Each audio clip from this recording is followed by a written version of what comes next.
The Organization Committee of the St. James Police Youth Club presents Police Youth Club Farmers Market from Saturday 28th March to Wednesday 30th June at 5:30 a.m. at the Police Youth Club Center, outside yard at number 5 Sierra Leone Road, Pitti Valley. Fresh fruits, vegetables, seasoning, coconut water, cleaning supplies, the most affordable prices ever. Come out and support the St. James Police Youth Club Farmers Market from Saturday 28th March to Wednesday 30th June. Empowering our nation's youth through agriculture. Get your vehicle washed while being attended to. Call 632-6084, 296-1218 or 291-9224 for more information. Hello world. Hello world. This is www.i955fm.com, Trinidad. This Sunday on episode 12 of Eye on Dependency, where every life is a biography. The lingering impact of violence, whether physical, sexual, or emotional, is never easy to overcome. This Sunday, Garth and Natasha speak with two women who have survived unimaginable violence to themselves and women close to them. These are their stories. I experienced sexual abuse and sexual violence. I was gang raped. Years later, my mother was raped and strangled to death. I am ready to tell my story. I was 4 months pregnant. My best friend and I just wanted a job, but we were raped instead. My best friend took her life because she could not cope with the pain. I am ready to speak now. Also, joining the show will be Aisha Kobe, manager of the TTPS Victim and Witness Support Unit, to provide support for the painful reenactment of the trauma these women will carry for the rest of their lives. You don't want to miss Eye on Dependency, where every life is a biography, this Sunday from 6:15 p.m. Listen live on I95.5 FM and watch live on the Eye on Dependency Facebook page or YouTube channel. Tell someone. This is Eye on Dependency with Garth and Natasha, Sundays at 6:15 p.m. on the most influential name in radio, I95.5 FM. Eye on Dependency with Garth and Natasha. Reality radio at its best, where every life is a biography. Sundays at 6:15 p.m.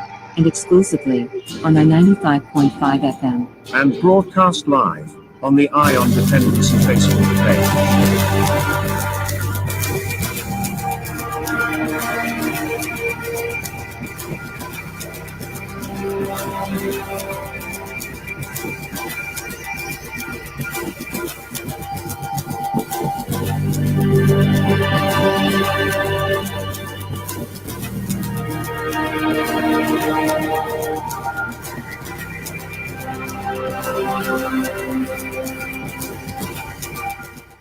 Good evening, and welcome to Eye on Dependency. I'm Natasha. And I'm Garth. Good evening to you. And welcome to all our listeners on I95.5 FM and on our Facebook page and our YouTube channel as well. We have a very important program for you this evening, one that could not be done for International Women's Day, but we are in Women's History Month, so we want to keep these issues on the front burner. We are going to hear some stories today from survivors of sexual assault or rape, and we are very interested in hearing what they have to say, and specifically not just about the assault itself, but the aftermath and how they were treated by law enforcement when they reported the event. So we have two women, Venus and Samantha, and we will hear their stories individually. And then we also have some, if we have time, some information to share with you from a first world country about how their police service treats with survivors of sexual assault. It's very instructive, and I think it could be a lesson for our police service in terms of how victims/survivors are treated. They are the center and the focus, and their protection and safety is paramount. Not even even going listening to all of the videos, there's no mention of the perpetrator. It is all geared towards the services that they provide are all geared towards keeping the victim safe. And that is the approach that we think we should have here in Trinidad and Tobago as well, because the lasting impacts and trauma that women and men and children have to go through when they experience events like this is extremely damaging. And you will hear some of those effects from our guests this evening. But before we go to the phone lines and speak with our first guest, who is Venus, we have a short video to share with you with some survivors talking about why they didn't report their sexual assault. There are many reasons why women or men will not go to the police. And we have to, as the rest of society, have to understand why this is. Because we can be very judgy about people who have been in this circumstance. So we are going to play that video, take a break, and then we come back with Venus. Yes. I was 22 when I was raped. I was 19. I was 20. I didn't report it for, 1,000 reasons, a million reasons.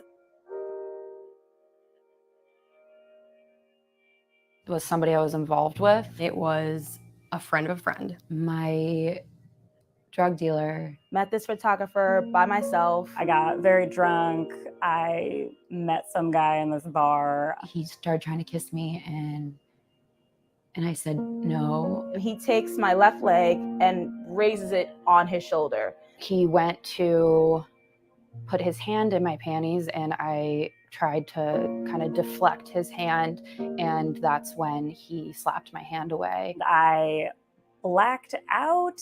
I was fighting like pretty hard at this point, just saying, no, please don't, please don't. I came to, internally, I was shaking. I was really trying to look as calm as possible. And I could tell that something that I hadn't wanted to happen happened. He held me down and he forced himself inside me. I was being pleasant and nice just so I could remain safe and get out of there. And I kind of just ran out into the street with like my pants on inside out and my shoes off. And he sat up and he looked at me, and that was, I guess, the scariest moment for me, because I could tell he was deciding whether he was actually going to stop or not. And that was the moment that I realized that I had thought I was in control of a situation that I was not in control of at all. And I blame myself for putting myself in that situation. I knew that I had no proof.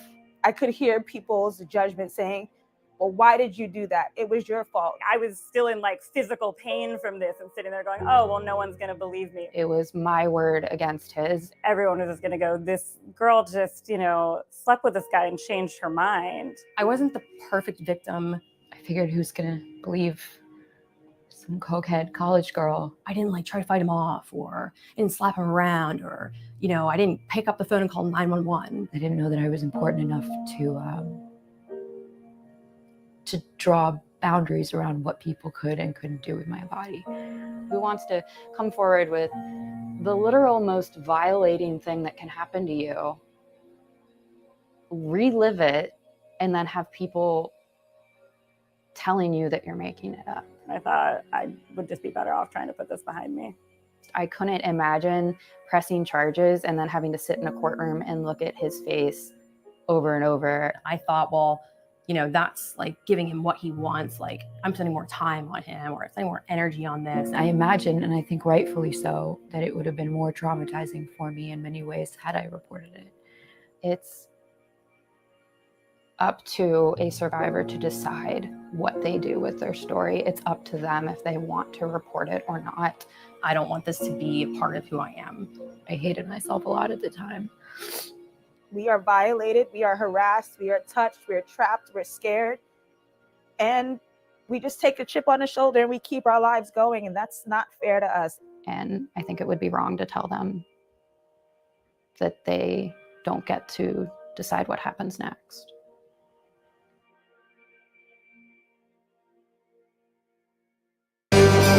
Ion dependency. with Garth and Natasha. Reality radio at its best. Where every life is a biography. Sundays at 6:15 p.m. and exclusively on I-95.5 FM. And broadcast live on the Ion Dependency Facebook page.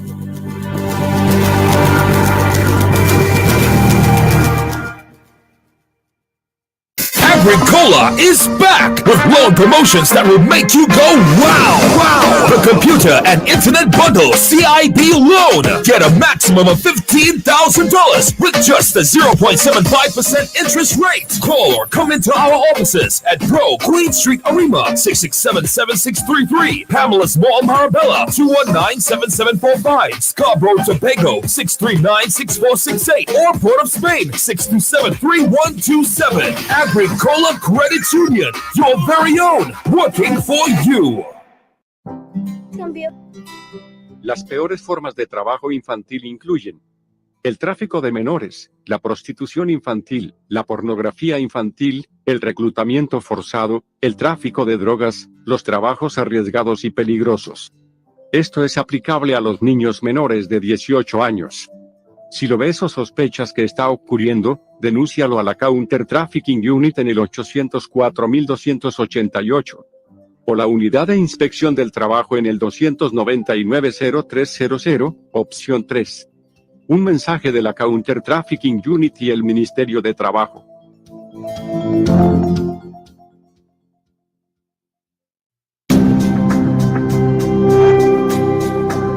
The worst forms of child labor include child sex trafficking, child prostitution, child pornography, child soldiering, trafficking of drugs, hazardous work and dangerous work. This applies to children who are under 18 years old. If you spot or suspect this is happening, make a report to the Counter Trafficking Unit at 800-4288, or the Labor Inspectorate Unit at 299-0300, option 3. A message from the Ministry of Labor and the Counter Trafficking Unit, Ministry of National Security. I'm Mava, and you listen to Ion Dependency with Garth and Natasha on I-95.5 FM, Trinidad and Tobago. Don't be a fool and be a mule. Ion Dependency with Garth and Natasha. Reality radio at its best. Where every life is a biography. Sundays at 6:15 p.m. and exclusively on I-95.5 FM. And broadcast live on the Ion Dependency Facebook page.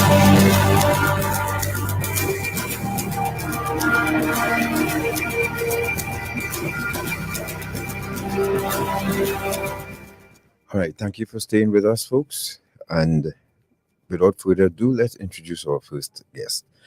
I take the pleasure in introducing her because Venus, my schoolmate, and Venus is a perfect example of someone who you meet every day on your workplace,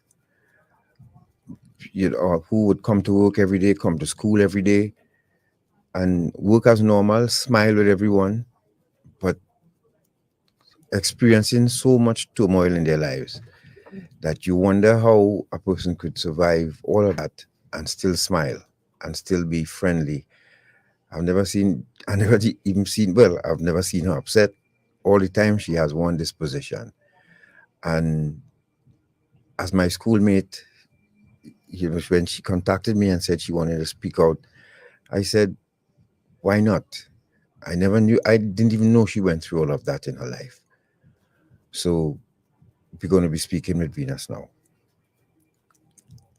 Venus, good evening. Good evening. Thank you for agreeing to be on the show this evening. We really appreciate your bravery. So start off by telling us, please, why you decided to speak up about your assault. Because it's the first opportunity I've had to talk about it.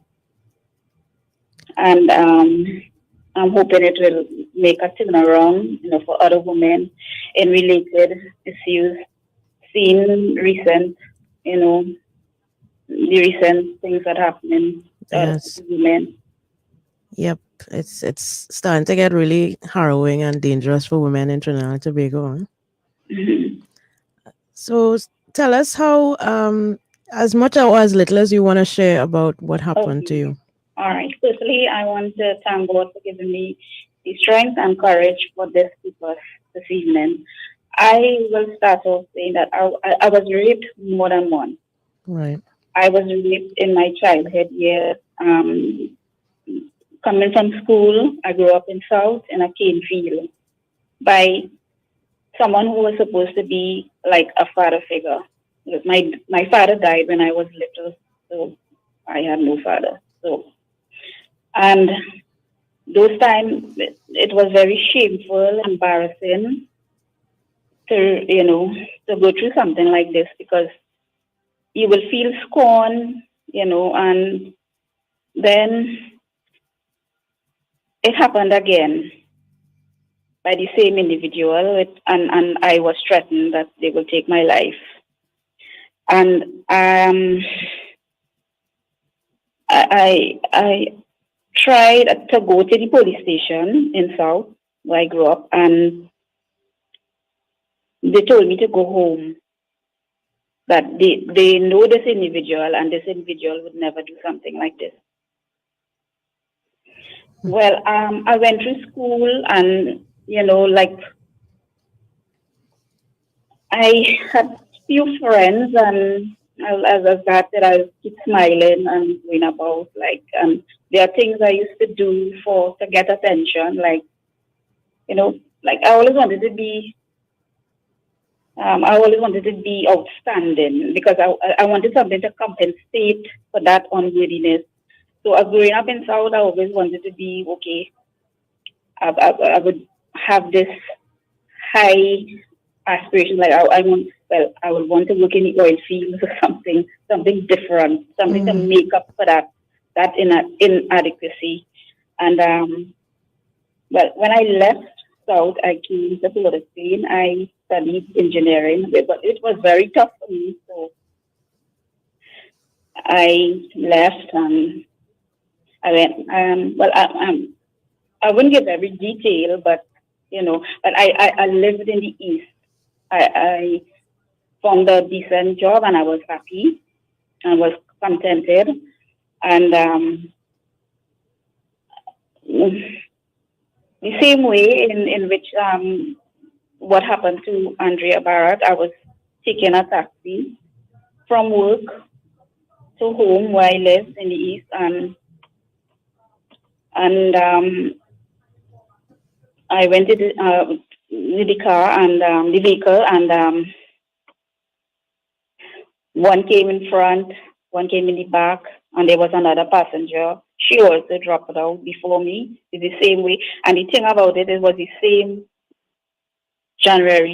Friday, January 28th it was, and they took me to a repo.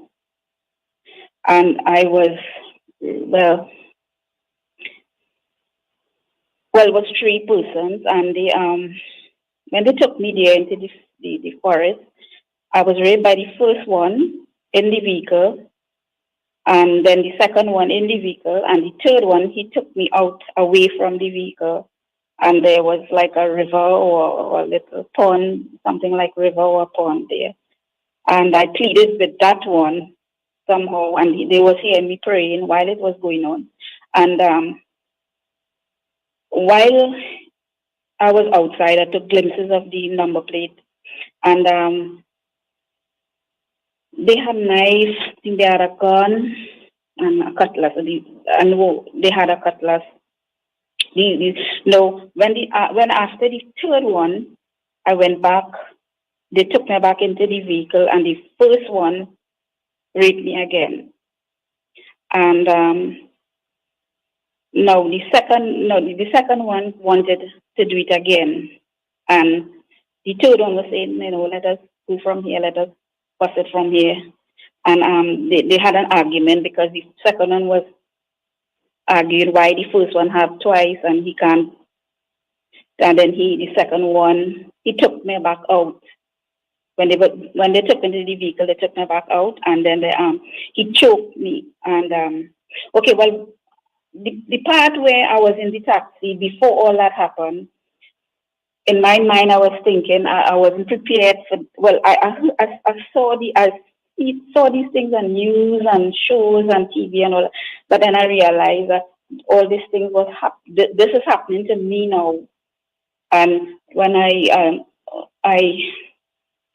realized what was happening to me, I said, why did I allow this to happen? How I could allow this to happen to me? When I realized what was going on, when I realized my fate, and then I realized what was happening to me. In between, I called God all kind of dog, and even though I prayed while it was happening, but when the second one was choking me, I was studying all during that. I was studying my loved one until when he was choking me, I gave up thinking about my loved ones, because I gave up. Like I was going to die, because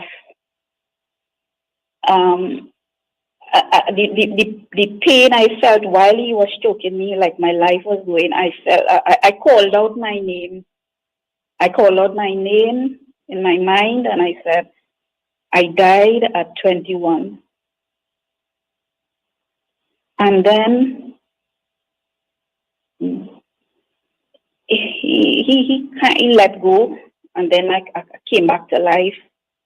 And then it's like I get this kind of strength, like I was re-energized. And they had a little talk among themselves what to do with me. And then the third one was keep on saying, let us bust it from here, let us bust it from here. And eventually they left me there in the dark. And I stayed there in the dark until the next day, which is the 27th of January.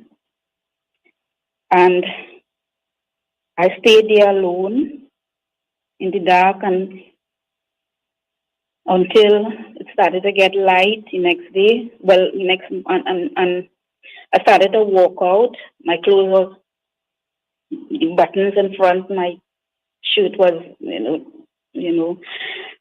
and tried to fix myself and keep walking out until I saw a vehicle was coming, but I was still afraid.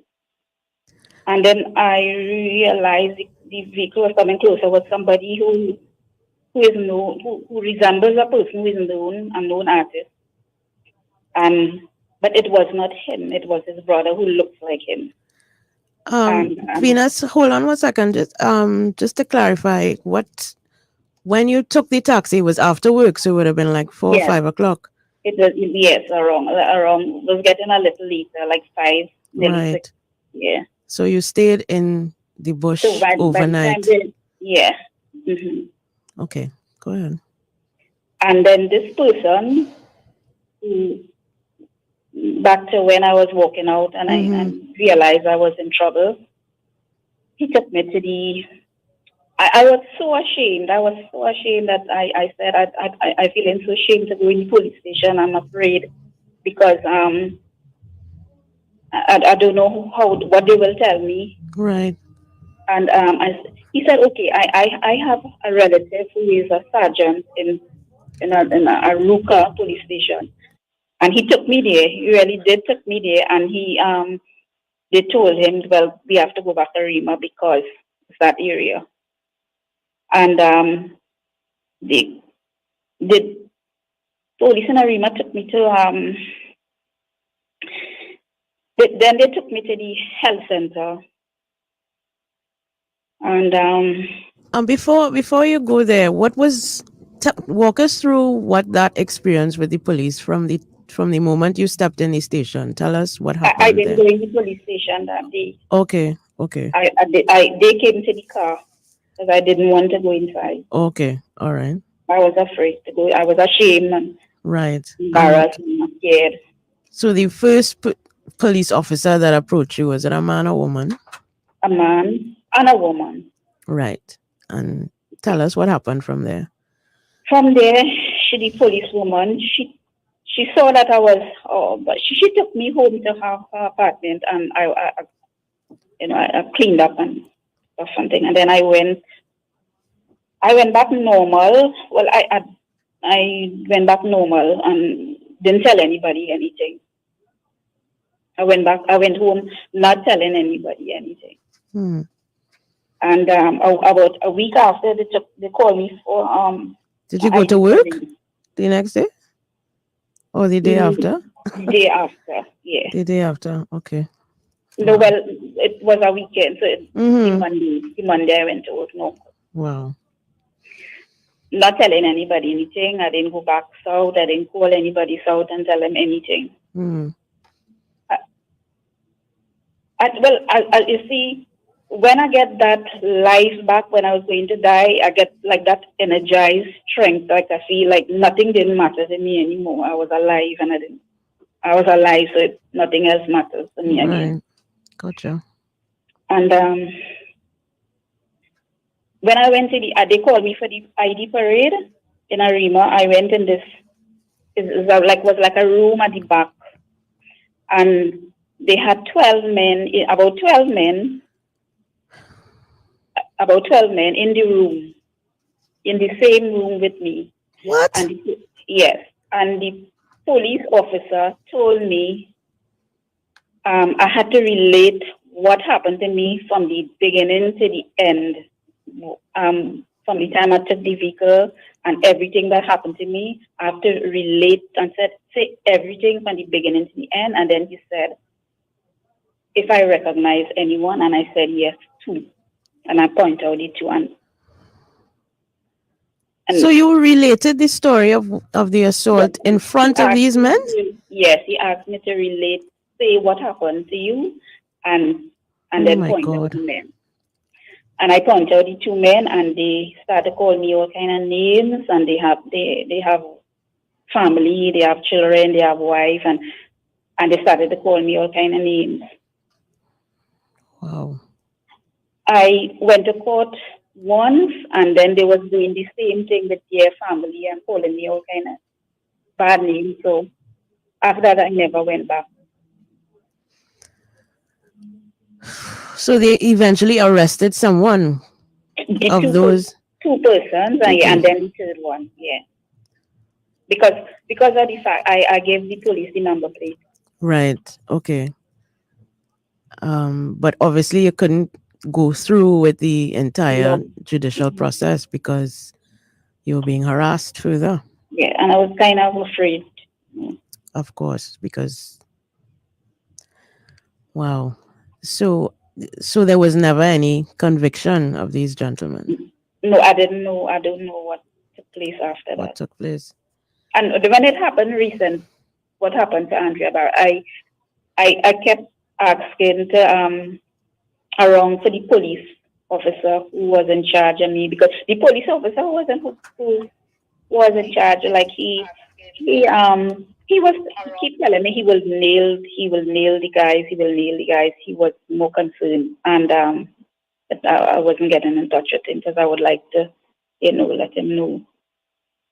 All these years, I never forget anything. And rape is not just rape. Rape is a violation of your soul because, okay, many people feel that you will just go around and being hurt, but it's not like that, because you could be in a crowd. I could walk up Frederick Street, and you will get a scent. You'll get the same scent, and you will give people a second look because you get back that scent in the atmosphere. And sometimes there is a gap, like a few months or a year or two, and you will forget, and then after it will come back to you again. Something will trigger that again.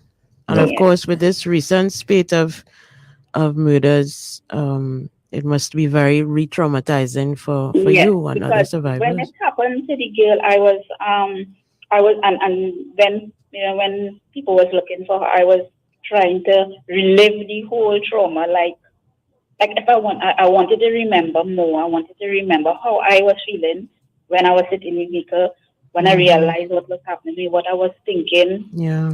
And I now remember when I realized, I cried out and I said, Mama.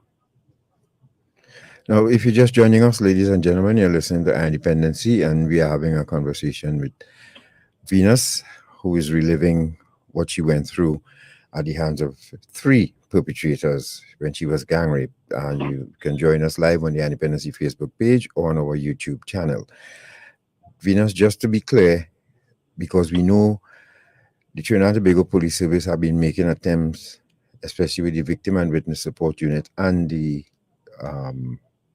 Gender-based violence unit, to make some adjustments. They're not there yet, but can you remember what year was this? 1983. 83. Yeah. Right. Okay. So back then we weren't even politically correct. So it's understandable how that can happen then. But you walked with this for a very long time. Mm-hmm. And you haven't got justice either. I mean, do you regret going to the police on this matter? Yes, up to some point, because of my experience from since in South, from that experience, yes. Yeah. And then your mom fell victim to the same.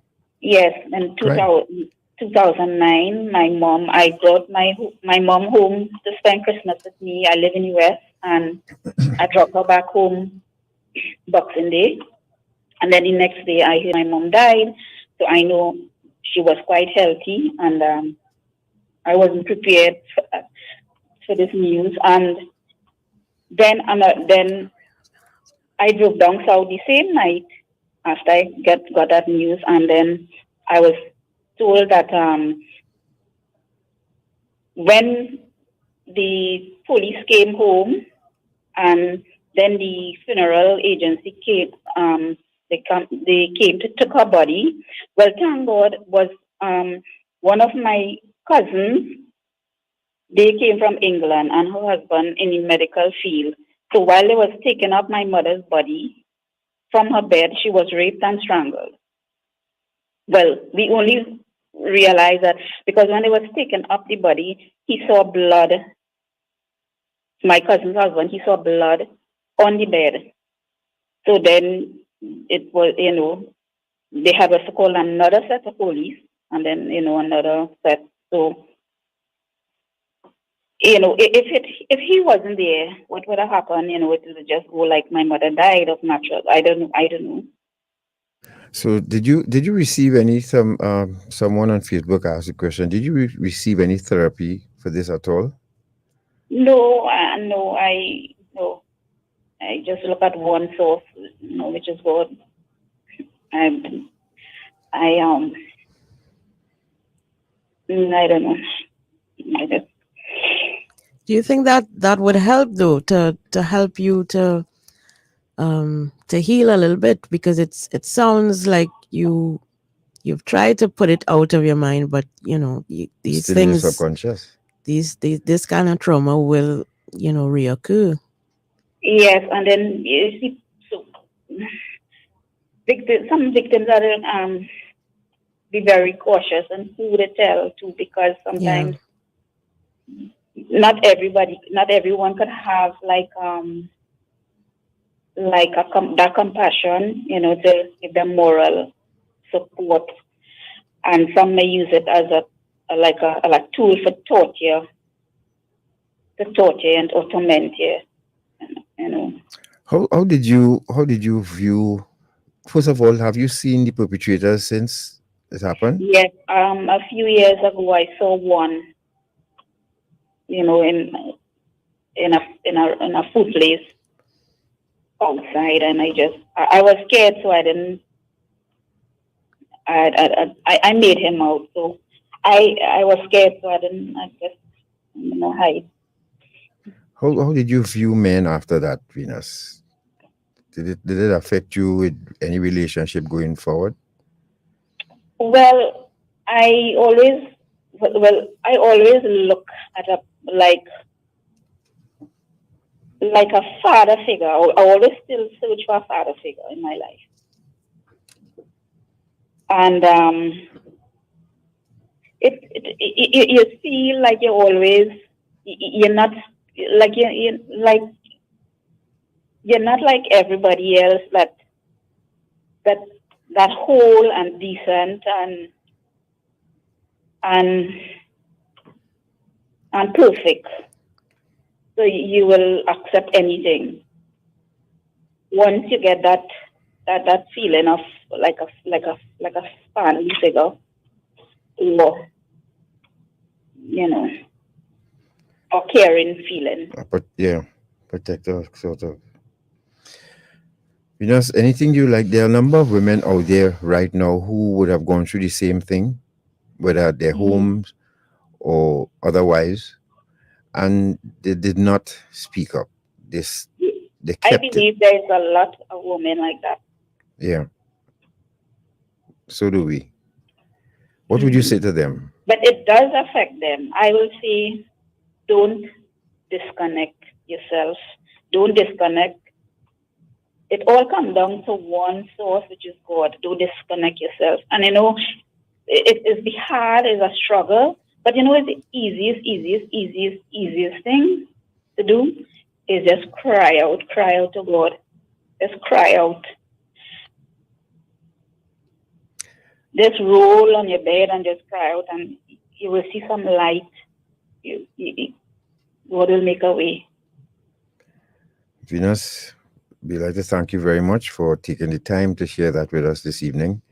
And I know you can hear that you're still not properly well healed, and I think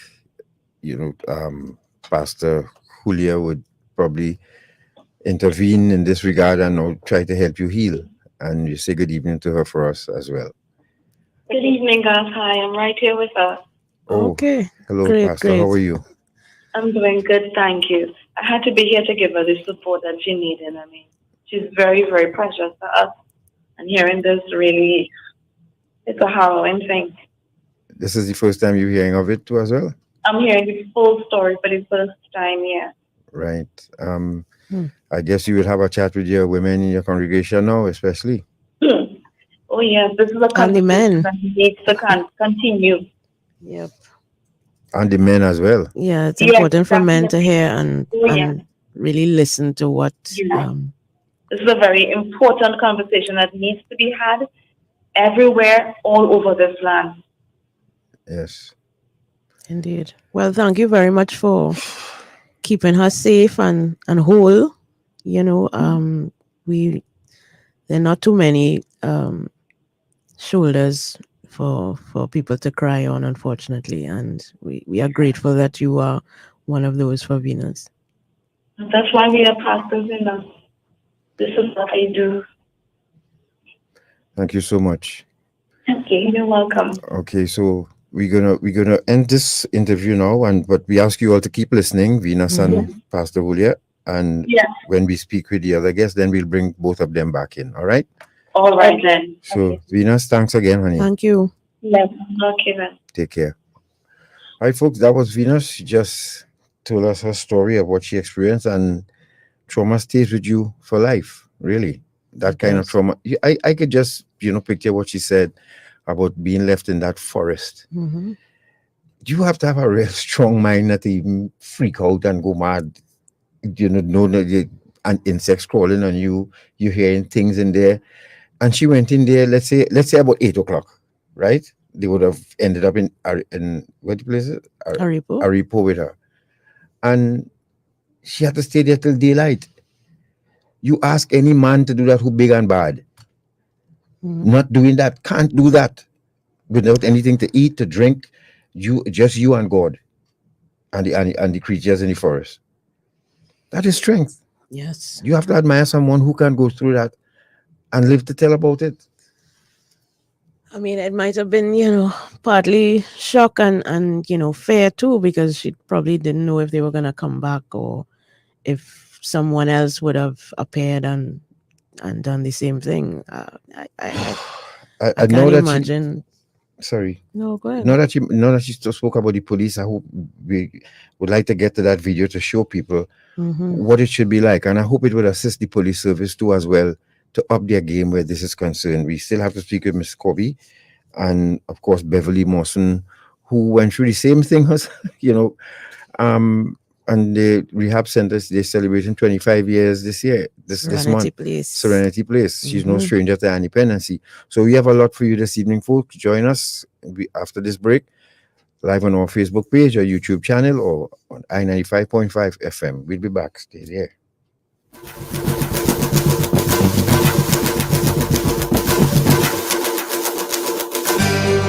Garth St. Clair, Natasha Nunez.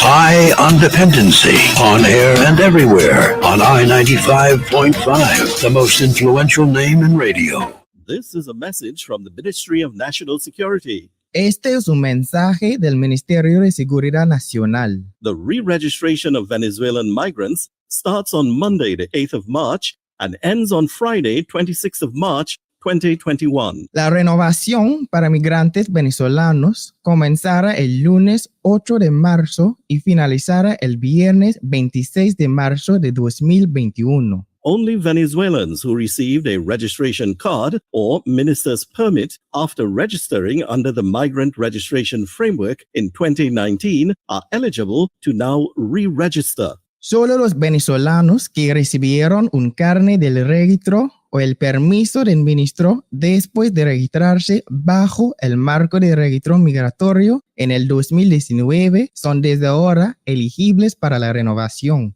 Previously registered Venezuelans must re-register by dropping off their application forms at one of the immigration enforcement offices located at 135 Henry Street, Port of Spain, number 2 Knox Street, San Fernando, or Agricola Building, Wilson Road, Scarborough.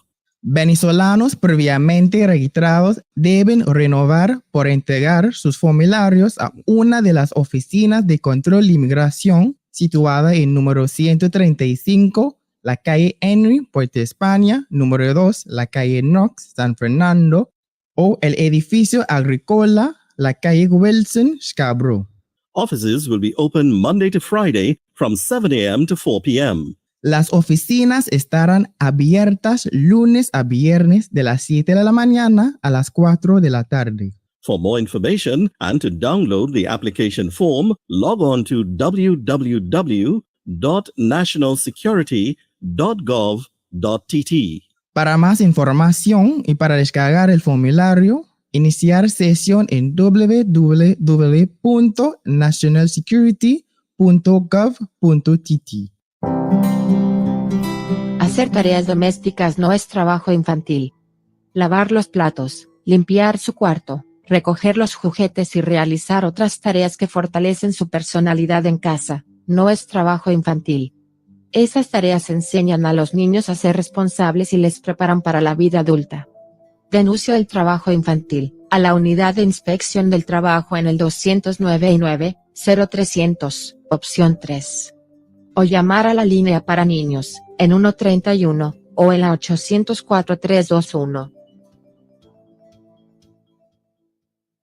Agricola is back with loan promotions that will make you go wow! Wow! 60 to 40 loan. For new members or members with no loan, get a maximum of $300,000 with just a 1% interest rate. Call or come into our offices at Pro Queen Street, Arima, 667-7633. Pamela's Mall, Marabella, 219-7745. Scarborough, Tobago, 639-6468. Or Port of Spain, 627-3127. Agricola Credit Union, your very own, working for you.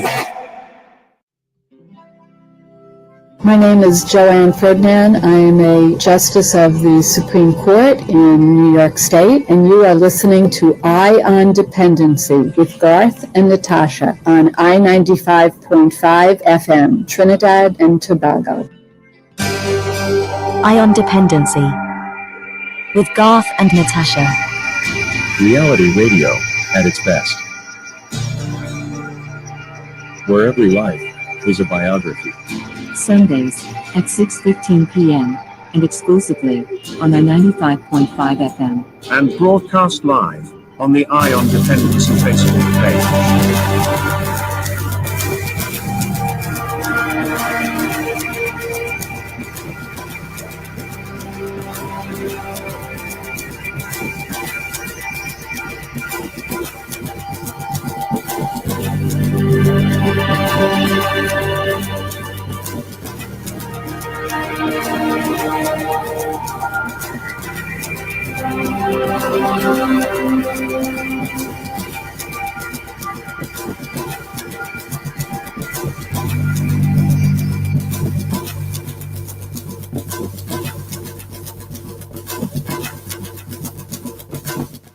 Thank you for staying with us. This is Ion Dependency, and you are watching us on Facebook Live, on YouTube. Welcome. If you're listening to us on I-95.5, welcome.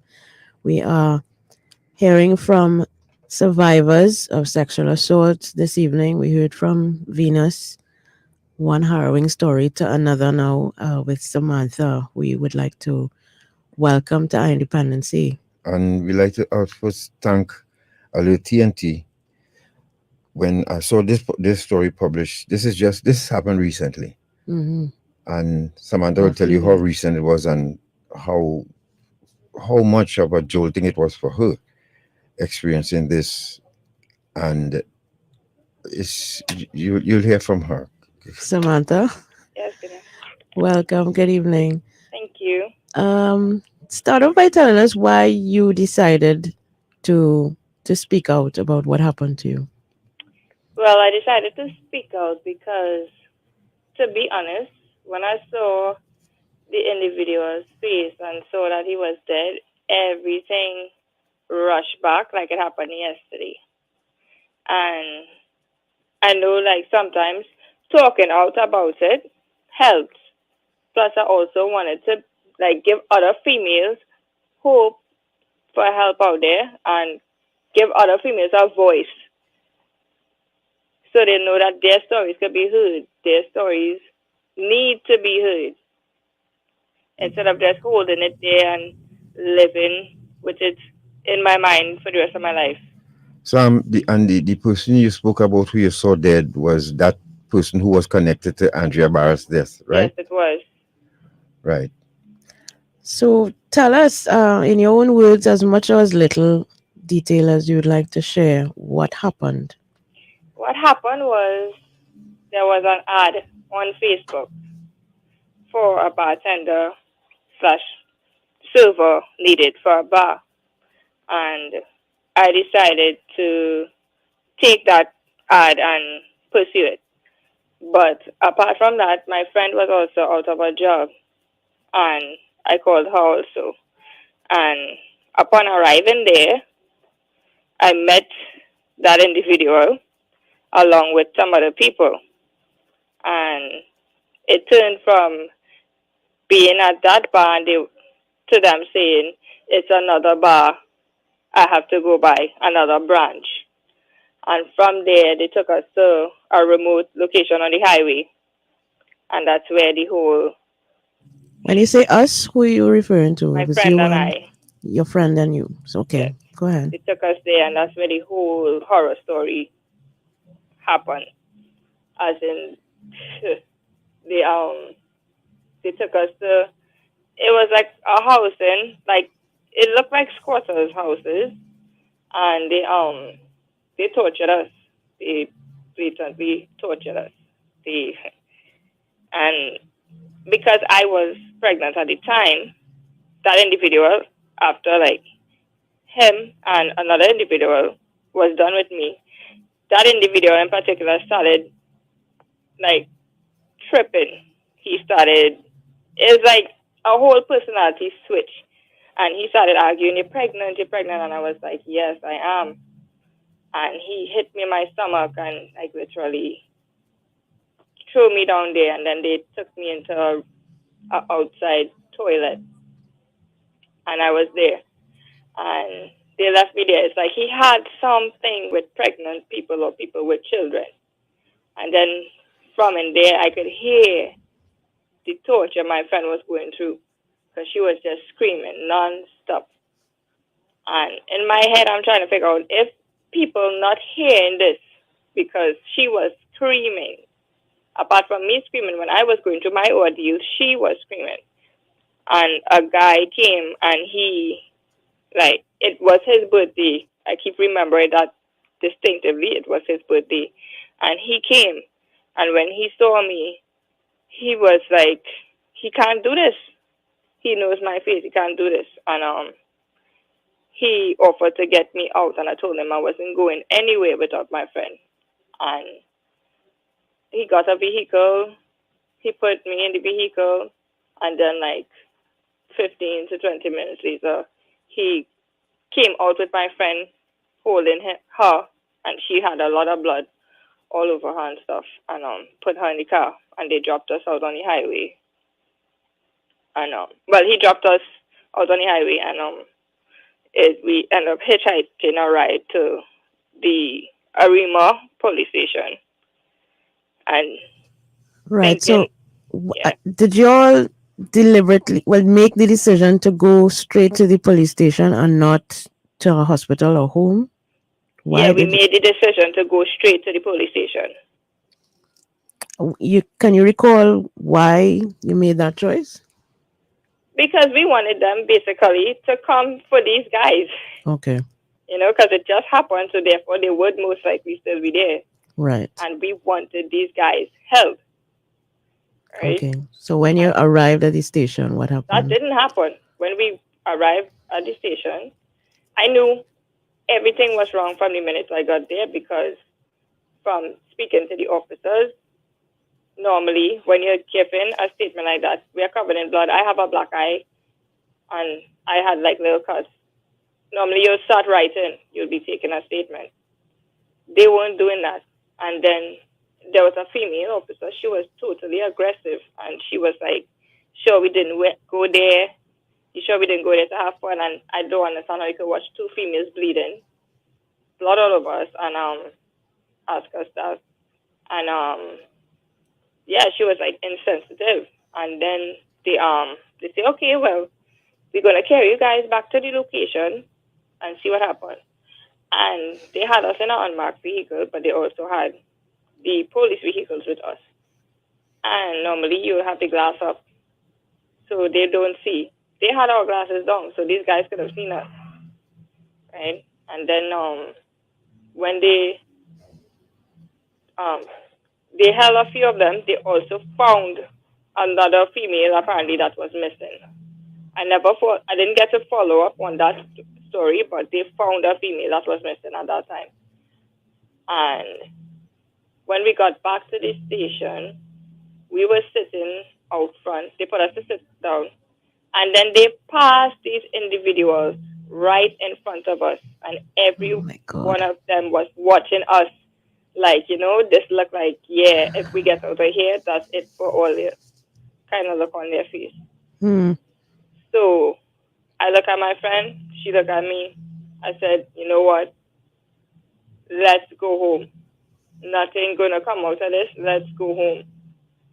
We were so scared, we didn't even think about hospital. We didn't think about health center. We didn't think about anything. It was after, I think it was either after 1 or minister 2 in the morning. We just wanted to go home. And so we did. And I spiraled after that. But my friend, she committed suicide in 2017. Now, did you have any other contact with the police? No. They didn't follow up with you? No. They didn't take any information from you?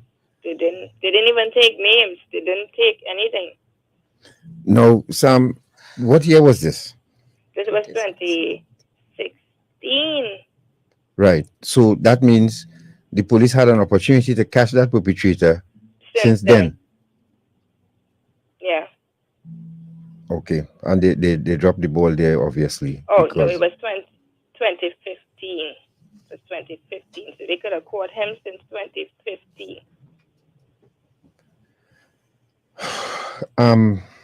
Did either of you, I mean, I know having gone through this experience together, you were, I guess, even more bonded by that trauma. How did you both try to recover from this physically first and then emotionally. Because you were hit in your stomach, right? Yeah. You were 4 months pregnant. Did it affect the baby? Yeah, I lost the baby.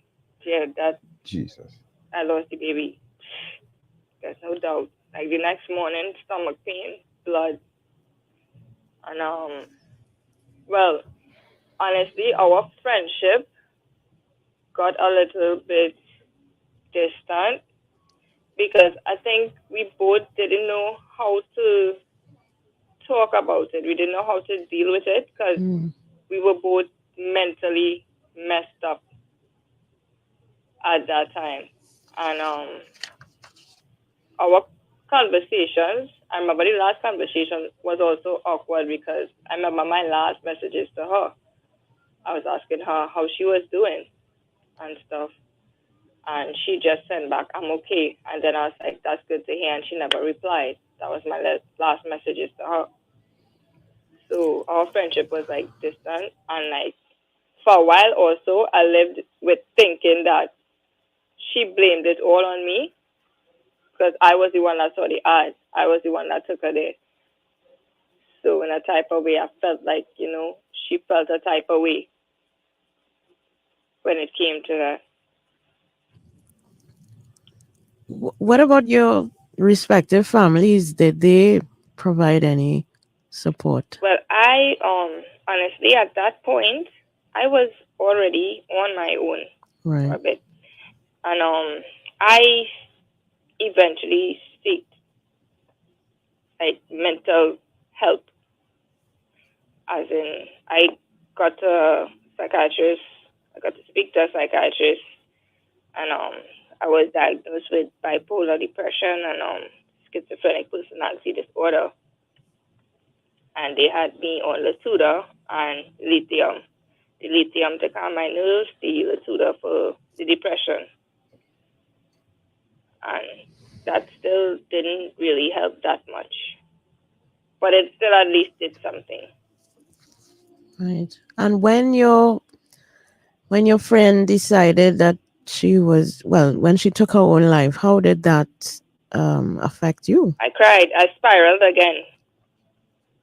Because I went through a phase of blaming myself. If I didn't see that ad, if I didn't ask her to go, she would have still been alive today. So that affected me in a really, really bad way. Sam, now let's go back to the police station. When they said they brought the guys in, so what happened? Did they charge these guys or anything at all?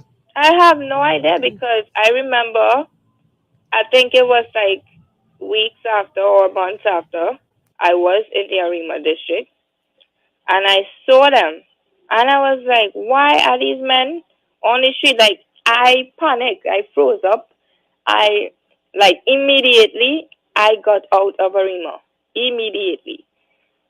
So, if those guys were still on the street, therefore nothing happened. Nothing came out of that. They just let these guys go. And of course, you would have not frequented Arima because that was the site of that trauma. I actually had a relationship also with someone, and they were from Arima, and that relationship ended because one, I was not going to Arima, and two, I was scared because I honestly have this mental thing where I think that anytime I'm with somebody, a guy from Arima or something, that something bad would happen. Yeah, I was just gonna ask how has this impacted your relationships, and well, you just answered. Yeah. It actually affects them. Like sitting down and thinking about it, it does, because there's still certain things that I would lash out on, or it have nights. Up to this day, there are nights that I can't sleep because it's going through my head. It have I can't show certain emotions, you know. If a guy is too close to me, I get I feel a type of way. Affection, especially, like somebody trying to show affection, I feel a type of way. I get scared.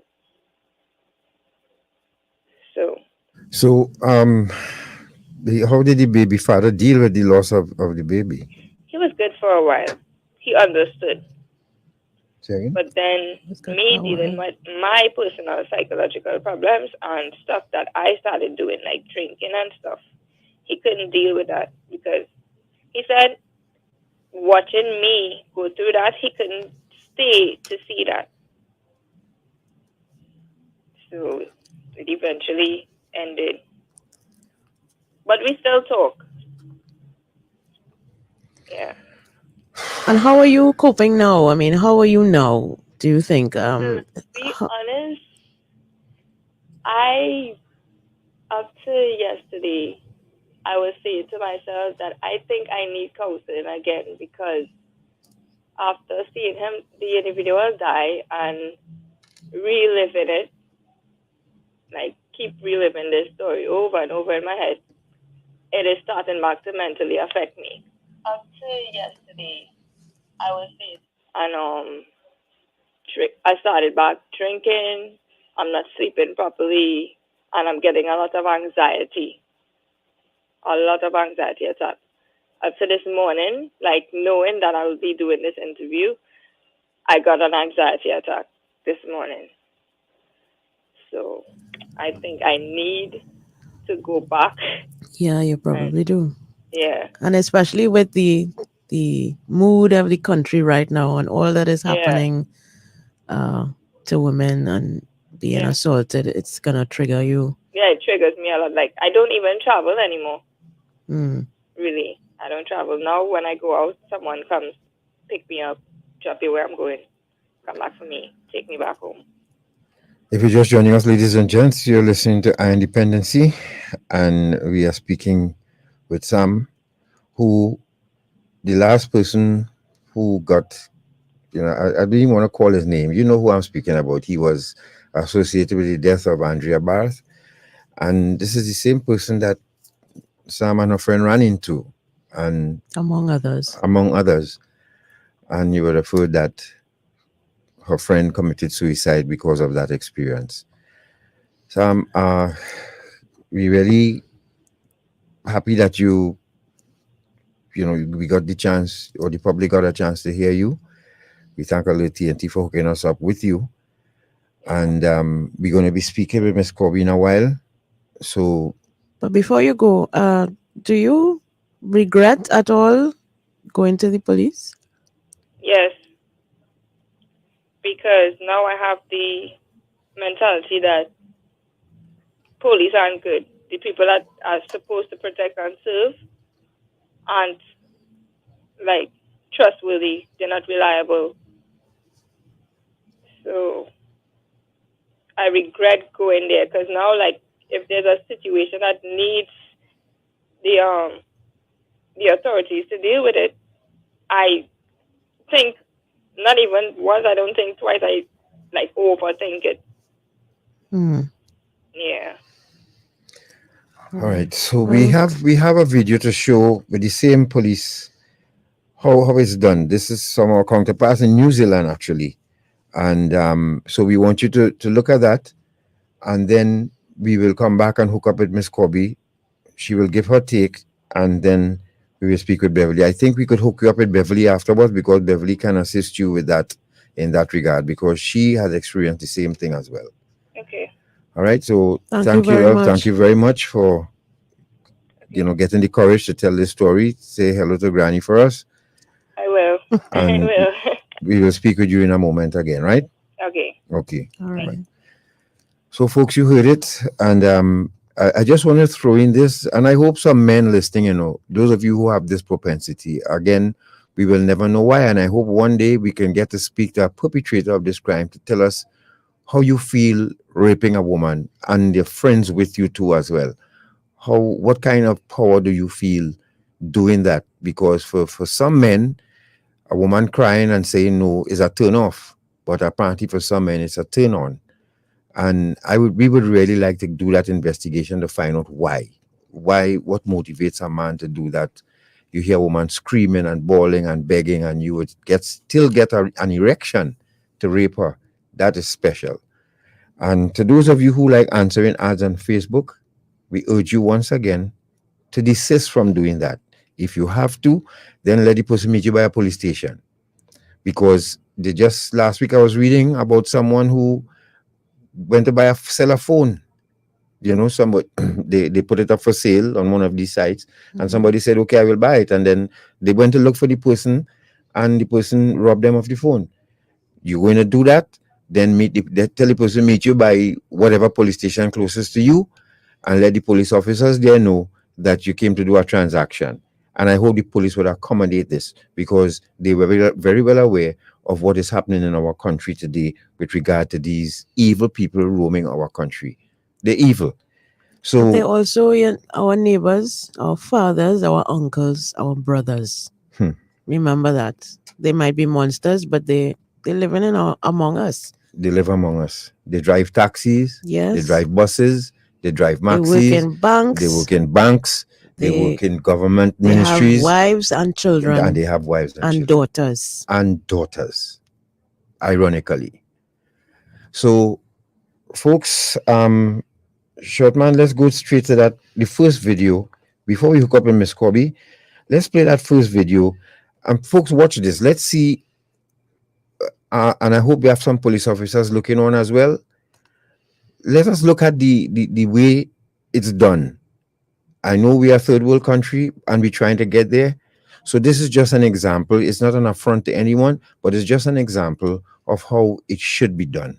And I hope we will get to this one day. So let's go to step one in the process. Step one in the process after being how to report a sexual assault. Let's go to that first one.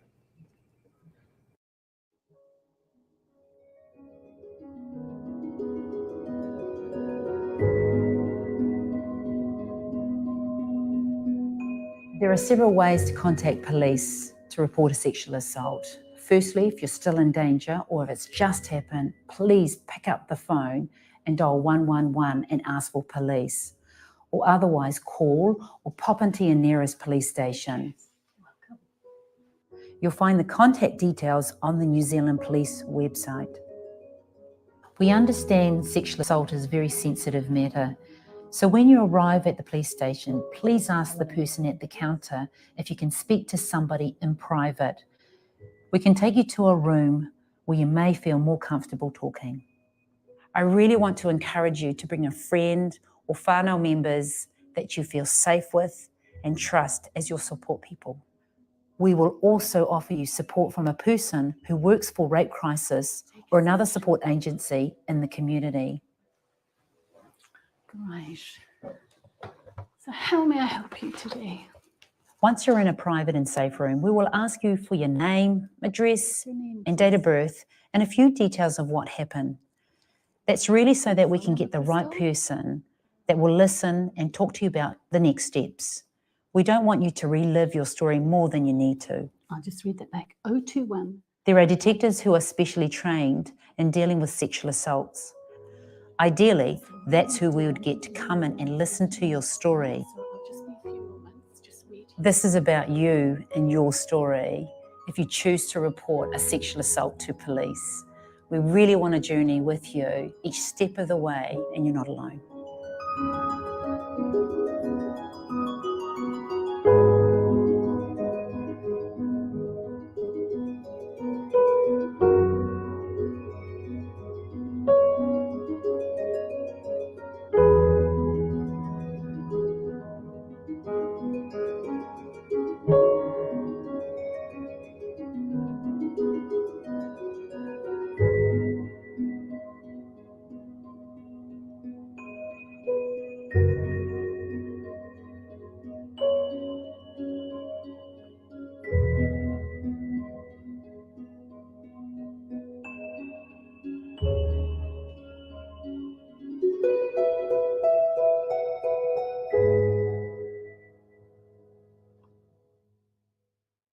So, an example of how in New Zealand you would go about reporting a sexual assault. And this is not something that they are saying is mandatory. But if you do decide to go to the police, This is the first step. this is the first step. Now, the second step is the first interview that you. Now, I want you all to notice how soft, how calm, how reassuring, because when you walk into a police station, they are like the Calvaries. Mm-hmm. They are the Supermen. They are the people you should feel safe with because you just had an encounter with an animal. Yes. So you don't want to walk in to meet more animals. You want to meet people who you feel safe with, who will reassure you, we are here for you. And you see what they had designed? If you feel to speak with someone privately, please ask us. And they will direct you privately and take you to a room separate from the charge room. Because you know the atmosphere in a charge room, what it's like. So that is the first step. Let's look at the second step now on the first interview when they're interviewing the victim. Let's go to that.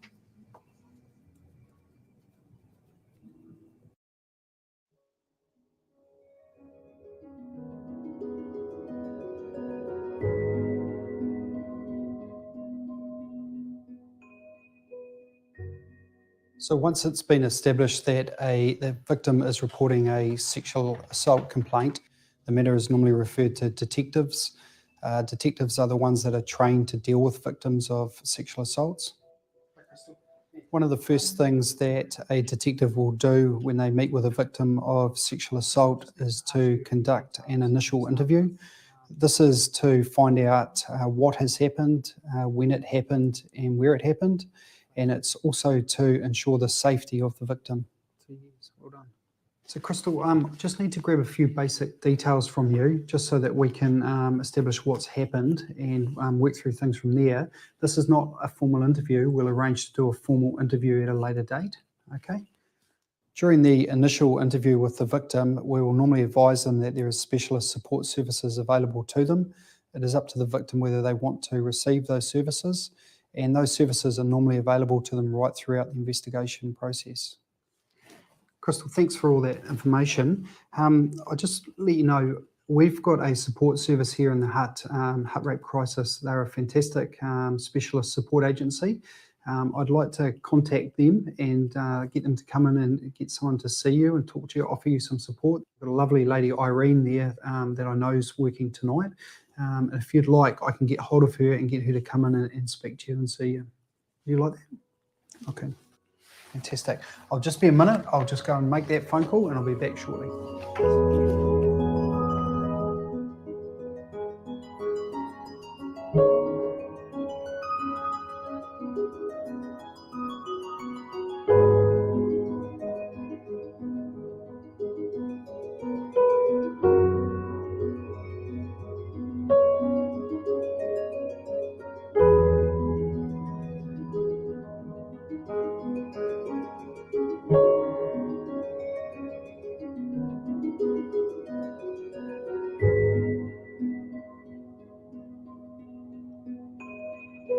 Obviously, the police need to get information about what happened, how and where it happened from the victim.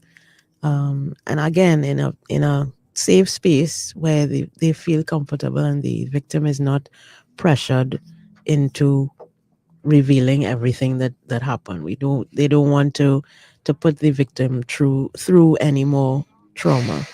So we're going to share the third video, the third step, which is the emotional support. And I want you to listen carefully to what is being said here, because this is an important link that needs to be made, that the victims/survivors are provided with the emotional support at the point at which they are interfacing with the police. Now, they may go straight to the Rape Crisis Society. They may not go to the police.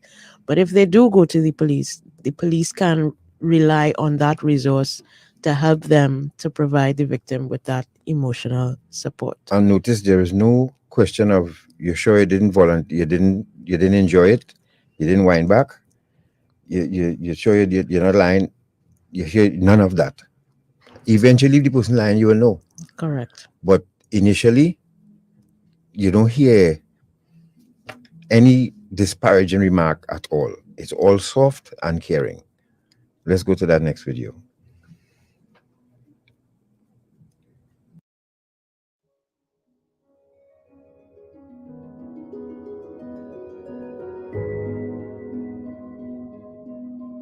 Our priority when we meet a victim is their number one, health and safety and well-being. And we also make sure that they understand why they're at the police station or wherever they are speaking with police, what it is that they're asking the police to do for them, and understand the process as it unfolds. This is Crystal. And Where we meet victims is it depends on who gives us a call. We can get called out to a college.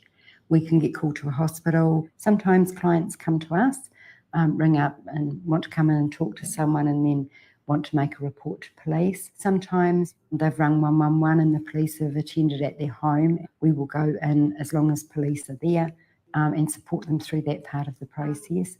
But I think best practice really is right from the beginning and letting them know that we're going to be there from the beginning of the process to the end, so they have someone consistent. There is something important that I think you need to know right off the bat is that I'm not a police officer. I don't work for the police. We work very closely together as a team, and our main role is to look after you and mum and to make sure that your health and well-being and safety is paramount to us. I've got a card here and a pamphlet which I'll give both you and mum, and explains who we are and what we're all about. And for the most part, I'm here to support you through the next part of the process. Now, sometimes what happens is that it's easier for you to talk to me if mum wasn't in the room. So if you would prefer it, I could ask mum to leave. She can go make a cup of coffee and that, and you and I can have a chat. Yeah, so that's okay with you? Mm-hmm. So would you mind, mum, if you just popped out for a few minutes while we have a wee chat?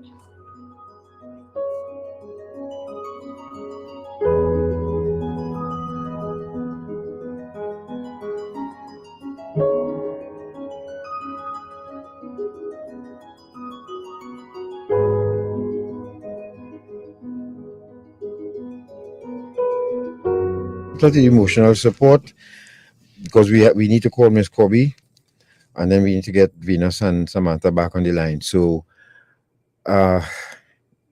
again, I want to appeal to all the men out there. I hope some of you are listening. If you've been planning, I hope these stories that you heard this evening would have touched your heart, and you too need help.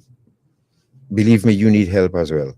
And we are going to try our best to get an interview with someone who perpetrated this crime and to find out why. I really would like to find out why. Because, as I say again, if you could get an erection to penetrate someone who is crying and begging and screaming, and you could hit her during the process, you special. That has to be something other than just wanting to overpower someone. But also, I want people to recognize too that these women, no woman or man, nobody asked to be raped. Correct. So you should not assume that if someone comes out and says that they've been raped or assaulted, that they're lying. Because often, we hear, so what about the women who cry rape, quote unquote? But no, I don't think they are in the extreme minority. That's probably 0.001% of the women who have been assaulted. It is not something that you ask for. It's not something that you wish upon yourself. It's not something that you ask for. I mean, that's as plainly as I could put it.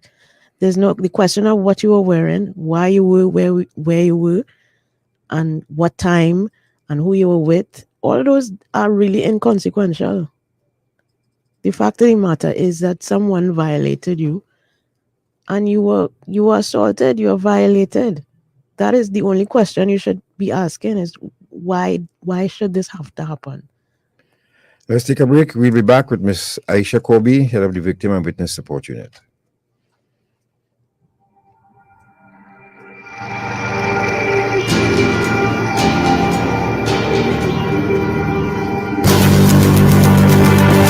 Garth St. Clair, Natasha Nunez. I on Dependency. On air and everywhere on I-95.5, the most influential name in radio. Child labor is when I cannot go to school, play with friends, go to the beach, go to the movies, ride my bike, rollerblade, or do other fun activities because I am forced to work. Report child labor to the Labor Inspectorate Unit at 299-0300 option 3, or to Childline at 800-4321. El trabajo infantil es cuando yo no puedo ir a la escuela, jugar con amigos, ir a la playa, ir al cine, montar mi bicicleta y hacer otras actividades divertidas, porque me obligan a trabajar. Denuncien el trabajo infantil a la Unidad de Inspección del Trabajo en el 299-0300, opción 3. O la línea para niños, en el 131, o 804-321. Un mensaje del Ministerio de Trabajo y la Organización Internacional del Trabajo.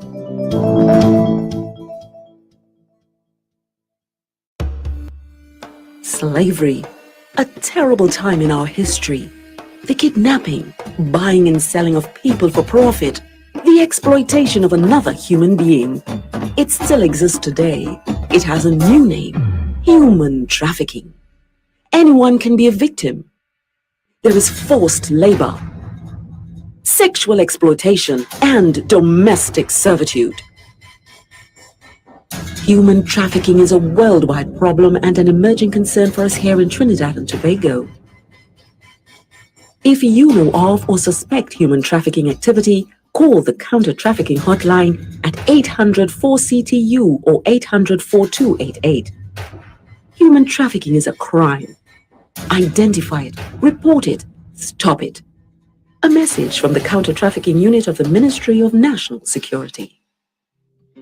I am Stephen Clark. I am a justice in the Ontario Court of Justice in Toronto, Canada, and you are listening to Eye on Dependency with Garth and Natasha on I-95.5 FM, Trinidad and Tobago. Eye on Dependency with Garth and Natasha. Reality radio at its best. Where every life is a biography. Sundays at 6:15 p.m. and exclusively on the 95.5 FM. And broadcast live on the Eye on Dependency Facebook page.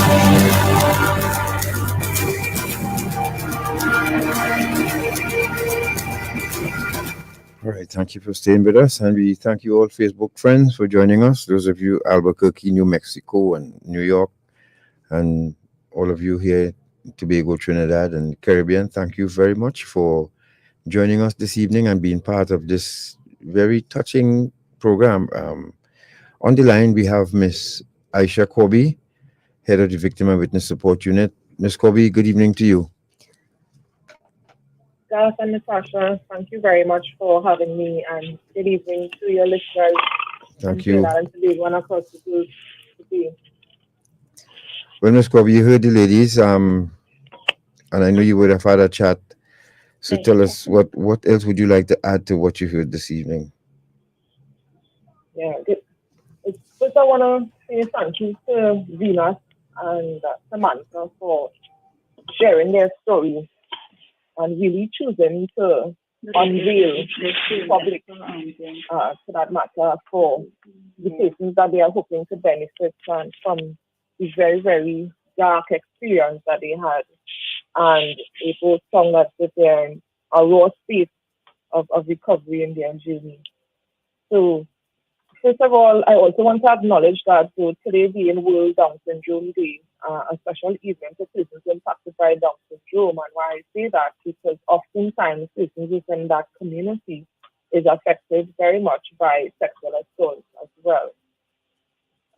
I think listening to both Venus and Samantha. We have both of them, Miss Kobi. Sorry to interrupt. Yes. We have both of them on the line right now, right? So you can speak directly. Sure.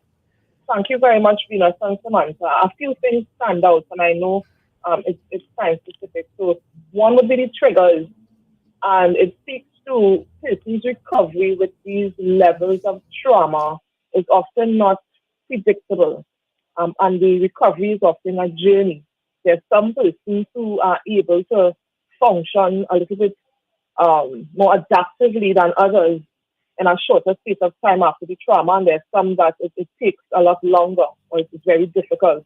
And I think both Venus and Samantha would have spoken to a number of incidents that would have triggered their feelings of their difficulties coping, so to speak, with the situation. One, of course, being the recent incident highlighted in the media with Andrea Barrett as well as Ashanti Riley.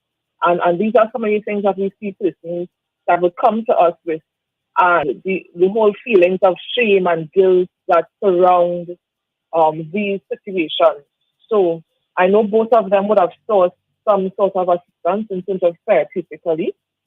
Well, not both. I think Venus indicated that she would have held on to her faith to get support, and that is very important. So in terms of seeking that type of assistance, we really recommend that be source for persons to help them cope with the effects of these instances. So I would want to even extend possibly for the victim and witness support unit to engage with either of them going forward, just in terms of assistance to process or even provide whatever guidance to help them manage life going forward. Because we see these very often with persons impacted by sexual assault coming to us. Last year we would have had about 421 persons impacted by sexual assault, with percentage of them being male. And what we also would have seen is the whole layer of self-blame. And Samantha would have not just spiraled, as she said, but she would have experienced a miscarriage, which is a double layer of trauma. And also her friend committing suicide, so intensifying the self-blame and the guilt that she would have experienced as well. So we see that oftentimes also, as Venus would have reported to work on the Monday after, I think that is very telling, because sometimes we may see persons before us and we are unaware of the baggages that they are carrying with them. And after experiencing such a gruesome incident in terms of the rape, the gang rape, a few hours before, the days before, and return to normal. And this is the type of mental disarray, confusion that often takes place with sexual assault victims, where they are attempting to really put some kind of perspective to what would have happened with the mental guilt and shame that would have happened. And also one other thing I want to mention, which is important with Venus sharing, is her experience with child sexual abuse. And then it continued, this gang rape incident occurred.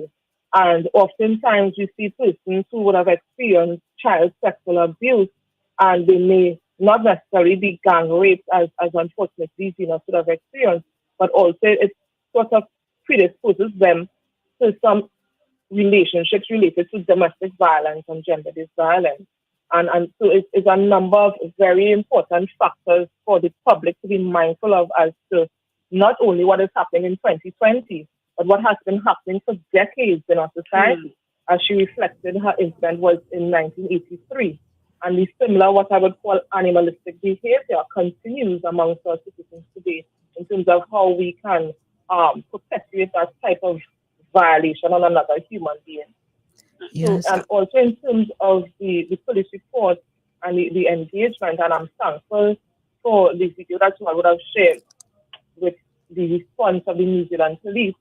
And today we know through the Special Victims Unit, which would be developed with the guidance of the Commissioner of Police, which would include the Gender-Based Violence Unit, Child Protection Unit, and soon to be the Sexual Offences Unit, where that type of package would be available to crime victims.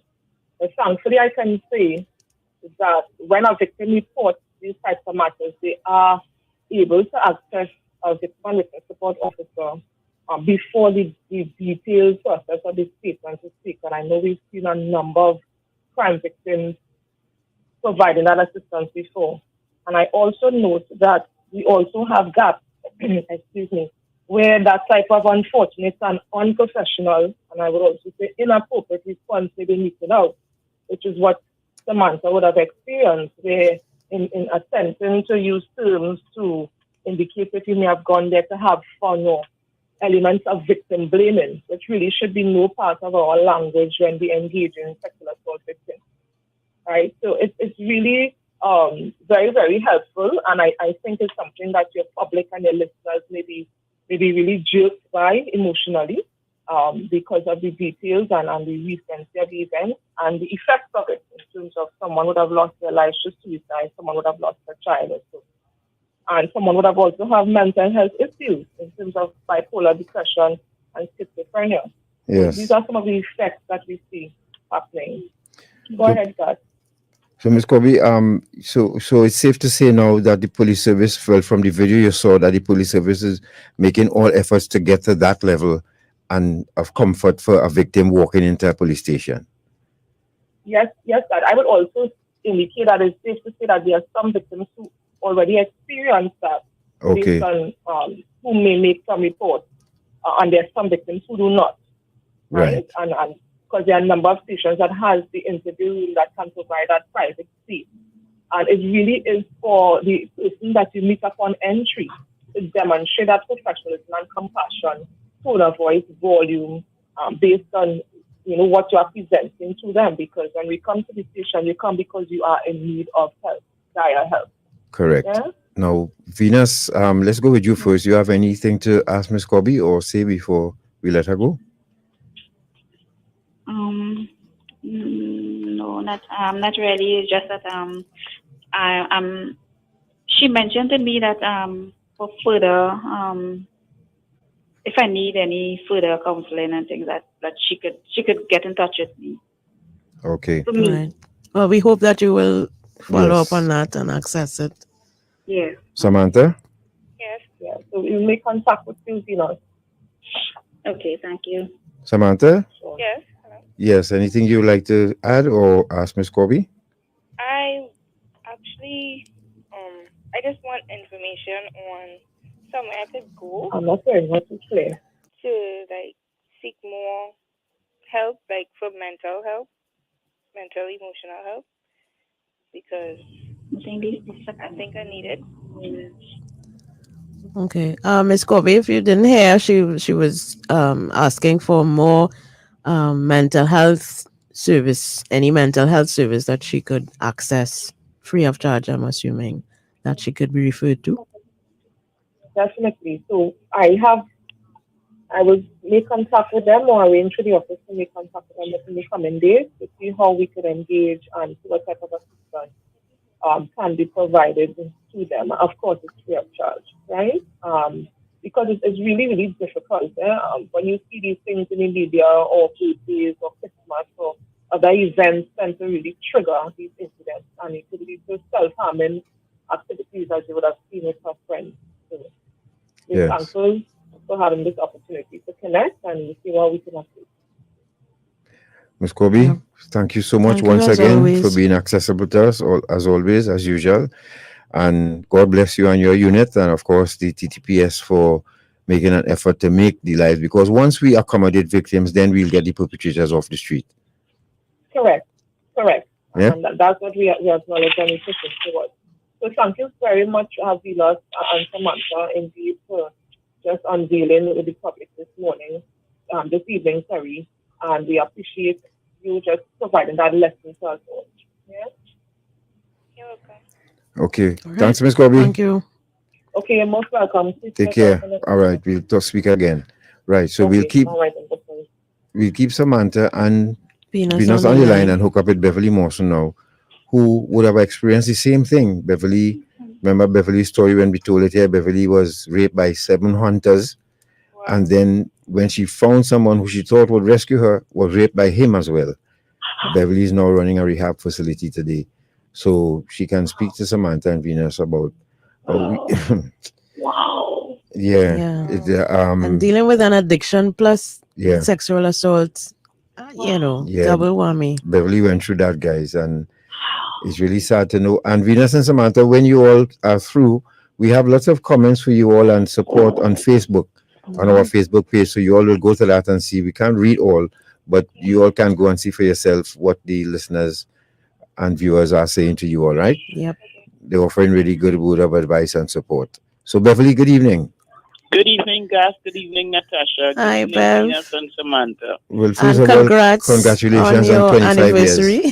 Yes, thank you so much. 25 long years we Yes. have been on this journey. Yes. But we are very grateful to God and for all the people who were involved in making this 25 years possible.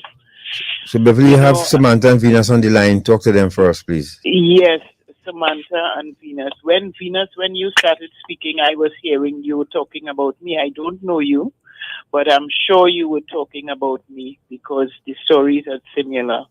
You know, I was really saddened to hear, you know, what has happened and that we women are still going through this on a daily basis. You know, it is very, very heart-wrenching to know that men who are supposed to be fathers, and, you know, Garth, you were saying, how could a man, you know, hearing a woman screaming and still rape her and get an erection and still rape her. And I see it from the premise of how could a man who have a daughter or a sister or a mother could lie on top of a woman and see her and not see their mother, and not see their sister, and not see their daughter going through that pain and continue to abuse her. You know, it's very, very sad. You know, Venus and Samantha, my heart goes out to you. But it's good to know that you know God, you know, and God gives his people strength, and he has saved you for a purpose. It was his will to save you because you have many lives to save. You know, I am here, and I would like you all can reach out to me, especially Samantha. You know, you can, God will give you my number, and you can call me, and we will talk about it and see how much I can also help you. I'm sure that I can.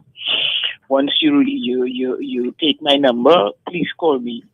Yes. Because Beverly, I was saying to them that you went through this yourself. Yes, that's what I was saying. That when Venus was talking, she was talking about me. Yes. You know, that gang rape and being in that bush that hour, not knowing where you are, not knowing what is the next step to take, not, you know, wondering if you're going to be raped again. It's not an easy road.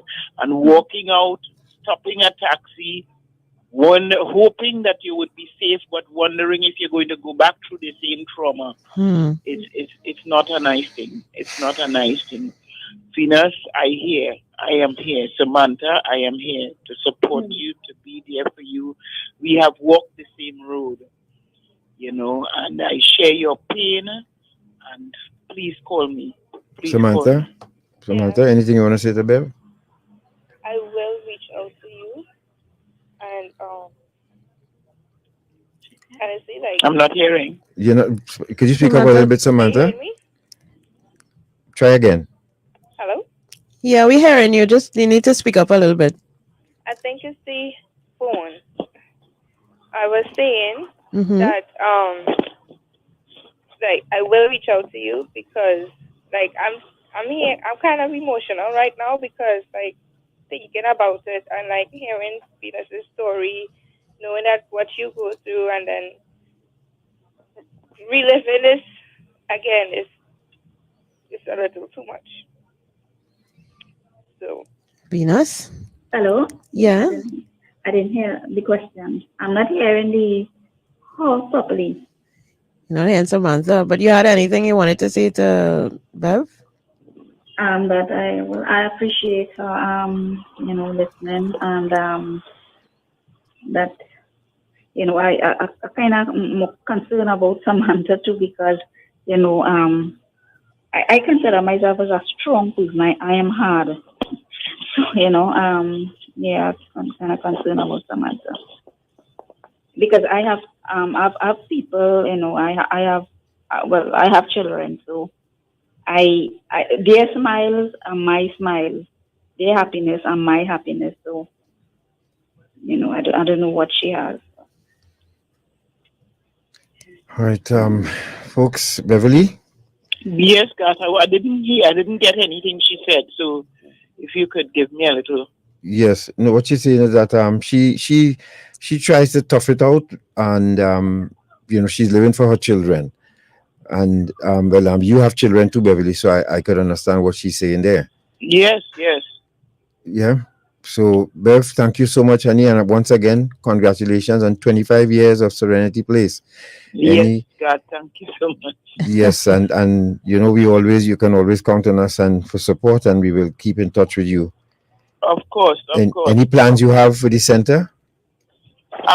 Any plans you have for Serenity Place? What do you all have planned? How are you all celebrating the anniversary? Well, what we did on Thursday, which was the 25th anniversary, we had former residents come in who are doing very well, come in and share with those who were here their experience at Serenity Place and how they're doing now. And we had a nice little get together with them.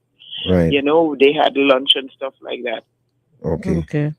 Yes, so that's what we did, and we have something else in mind, plan, but it's the whole entire year is for 25 years for us. So what we plan to do would come later down because of financial constraints. We could not pull it together for this time, but it will happen before the year ends. All right, Bev. We wanted to do something for the community who have accepted us here for the 25 years that we have been here.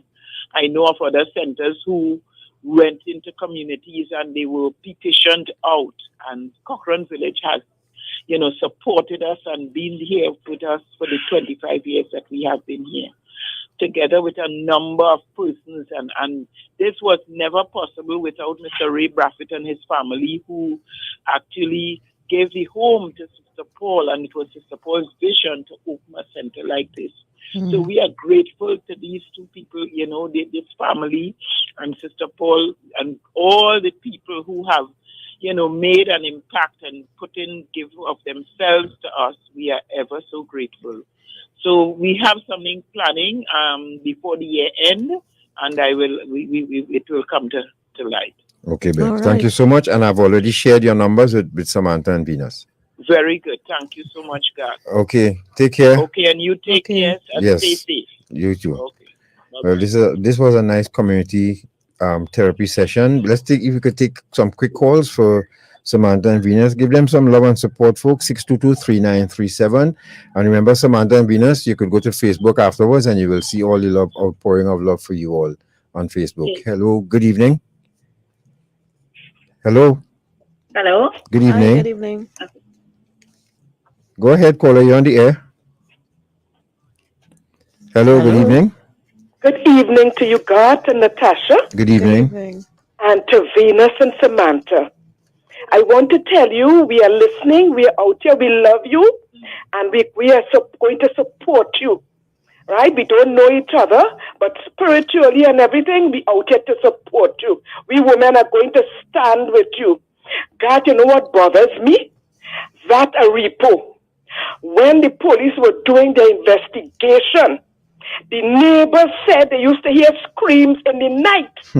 I want to know if any one of those neighbors went to the police and tell them, look, we'll be hearing screams in the middle of the night. You all put some kind of security measures or do round the clock surveillance or something. You understand? Yeah. That is what bothers me. And two, here it is, Venus, her misery, that perpetrator, that of the act, is about 38 years ago. Yeah. You're right, 38 years ago, and it has still impacted upon her. Yes. So this thing going on long time. Yeah. So ladies, we are here with you. God bless you, and we continue to lift you all up in our prayers. Don't give up, Samantha. Don't give up. Keep the faith. Hold on. God will make you strong. Thank you all. Thank you very much, caller. Samantha, Venus, you're still there? Yes. Yeah. All right. Hello, good evening. 622-3937. Hello. Hello, good evening. Good evening, God. Good evening, Natasha. Good evening. Yes, God, well, I'll say I listen. So God, I call everything, eh? Okay, Larry. Good. I've listened. But God, I hear it talk about thing. I have to ask you. It's saying about the hunters. Hunters are doing these things. Larry, you have anything to say to the ladies? You just heard them tell their story. Think about it, God. All right, Larry, I'll think about it. Thanks very much. This is not... We were referring to Beverly's story. Hello, so good if you didn't evening. hear it, you know. Hello, good evening. Good evening, guys. Good evening, Tasha. Good evening. Lydia, sorry, no, but this evening is all about support for Venus and Samantha, all right? Yes, you know, so I want to say, Venus and Samantha, thank God that you all are here to tell the story. And I do have my story, but the thing is, I may not have experienced anything like that, but it was something close to that, and the fright that I felt I couldn't travel for months. You know, so I know what it is to be in a kind of situation like that, and went to the police, everything, and nothing came out of it either. You know, so I want to tell you that keep the faith, and once you know your God, He knows you, He knows your heart, He will help you through. And we here, as listeners of Garth and Natasha's program, we will always ask for you all and ask about you all, and you know, keep check with you all. All right, so you all Yes. ladies, it's not your fault, and we still love you. You are human, like everybody else. You did not ask for that unfortunate situation. All right, so you all take care. Thank you very much. Thank you very much, Janelle. 622-3937. Good evening. Hello, good evening. Good evening, ma'am. I wonder if these police are now still in the force, if that's the way they deal with people. I wonder if they are still around. It's really, really, really sad. And especially a woman police. How she feels to hear, I wonder if they're listening. I'm sure some of them are. These young people, young ladies, trauma. I wonder if they're still around. You all have a blessed evening. Sorry. All right. Thank you very much. 622-3937. Hello. Good evening. Hello. Hi, Good good evening. evening. Turn off your radio first, please. Say that you know, I really feel what these two young ladies went through. I myself was almost raped, and when I went to the police station, the police and they were very rude and asked me was questioning about what I wore and all of that. And because of the way they treated me, I decided to drop the charges. I just want to tell you all that trust in God, and I'll continue to pray for you all. And the lady that seems very, you know, traumatized by it, just hold the faith, and God will see it through. Okay. Thank you very much. Thank you for very much. We calling. take one more. 622-3937. Good evening. Hello. Hello, good evening. Good evening, ma'am. I would just like to say to those two ladies that you all are courageous. I thank God that you all are still in the land of the living and that you survived. And my prayer is that you all will not just survive, but eventually thrive. Yes. And as harrowing as the experience has been, we can't relate to other victims the way you would be able to relate to them. And I pray that at some point in your recovery, you all would be able to give back and to help others who have walked the same road that you all would have walked and are not doing well. We will continue to pray for you and do all that we can. Thank you. Thank you very much. Thank you so much. Excuse me. Thank you very much for your words of encouragement and wisdom. Sorry, we have to go now, but Samantha and Venus, we want to thank you all very much for spending the time with us this evening. And we hope we were able to at least help further lift some burdens off for you all this evening. Samantha? Yes. Hello? Yes, go ahead. We're hearing you. Yeah. Well, thanks a lot. Thanks a lot for listening. Especially, I want to thank everybody for the well wishes. And I just want to say to the females out there that listening that also have similar stories, don't be afraid to speak out. Yes. Yep. Thank you. Thank you, Samantha. Venus, and to you ladies out there who listening, if you feel to tell a story, just visit our page on our independency and send us a message in our inbox. So, Venus? Hello? Yes, Venus. Any final words? Yes, I hope this will be a turnaround for the women with the same issue. So, you know. and to help them, to give them the strength and the courage. All right. Okay, my dear. Thank Thanks you a lot, so Venus. Okay. Take care, and we'll keep in touch with you all, okay? And thank you for listening, wherever you are, either on I-95, on Facebook, or YouTube. Thank you very much for tuning in, and stay tuned for another show next week, Sunday. Yeah, and I want to say to our police officers, we know your jobs are hard, but we would like you all to look at this from another angle. When a female walks into the station and say they were raped, think if you have a daughter, think that could have been your daughter going into another station. All right? And how you'd like her to be treated. Thanks a lot, folks. God bless you all. The Anglican Voice is up next. Good night. Good night. This is reality radio at its